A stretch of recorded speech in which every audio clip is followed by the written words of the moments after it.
連邦政府の腐敗。宇宙世紀という時代を覆う影。それが地球連邦政府の腐敗である。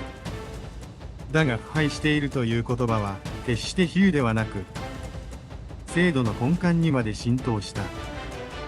構造的な崩壊を指す。地球連邦はそもそも地球の環境保全と人口過多の解消を目指して人類を宇宙へ送り出すという大義によって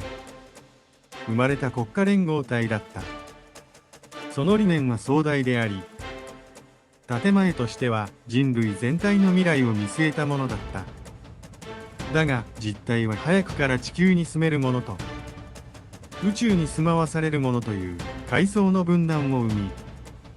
特権を地球側が独占する支配構造を固定していった。地球にとどまる者たちは宇宙を管理の対象とみなし、スペースの井戸たちは制度的にも社会的にも従属する側として扱われていく。やがてそれは明確な差別となり、宇宙住民の間に反発と怒りを生んでいくことになる。連邦政府はこの構造の是正を放棄するどころか、むしろ既得権を守るために中央官僚機構を肥大化させ、あらゆる決定を遅延させる無責任体制を構築していった。多数の省庁が縦割りで並列し、それぞれが利害に固執することで移民者への保障も社会保障も治安維持も全てが検討中のまま放置される。その無為無策こそが宇宙における反乱やテロ、過激派思想の温床となっていった。中央政府はその反発を抑え込むため、さらなる強権を導入する。その最たるものがグリプス戦役機に設立されたティターンズという準軍事組織である。ティターンズは宇宙住民の思想と自由を力で押さえつける存在となり、毒ガスを使ったコロニー鎮圧作戦すら実行するようになる。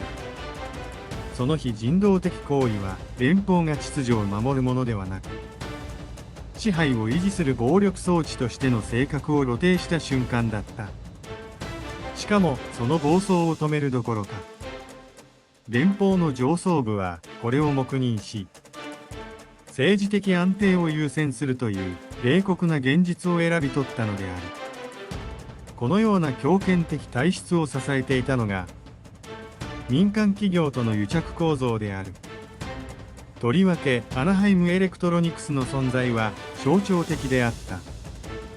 アナハイムは連邦にも反連邦勢力にもモビルスーツを供給し、戦争を商品として両面に売ることで利益を拡大していった。連邦高官たちはアナハイムに天下りし、その見返りとして予算や開発計画を通し、官民の癒着によって分散複合体を構築していた。彼らにとって戦争とは悲劇ではなく、むしろ継続すべき経済活動だったのだ。その結果、戦争はやむことなく繰り返され、コロニーには新たな怒りが育ち、連邦の正当性は少しずつ崩れていく。さらに深刻なのは、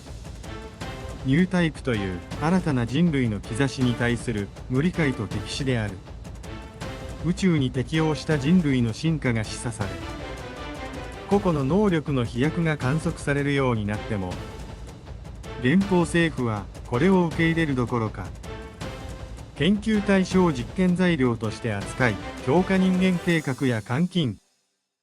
洗脳といった形で利用することに終始した。連邦は人類の未来を体現するはずの存在に最も冷たく、最も鈍感だった。彼らにとってニュータイプは希望ではなく、既得権を脅かす不都合な進化に過ぎなかった。こうして連邦は建国の理念を忘れ、宇宙に背を向け変化を拒み続けた。腐敗とは個々の官僚の不正ではない。腐敗とは組織が本来の目的を放棄し、制度の維持そのものを目的とした時に始まる。そして地球連邦政府はまさにそれに陥った体制だったのだ。宇宙世紀の歴代の反乱、独立運動、テロ、内戦、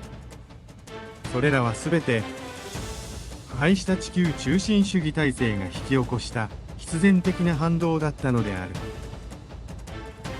チャンネル登録、高評価お願いします。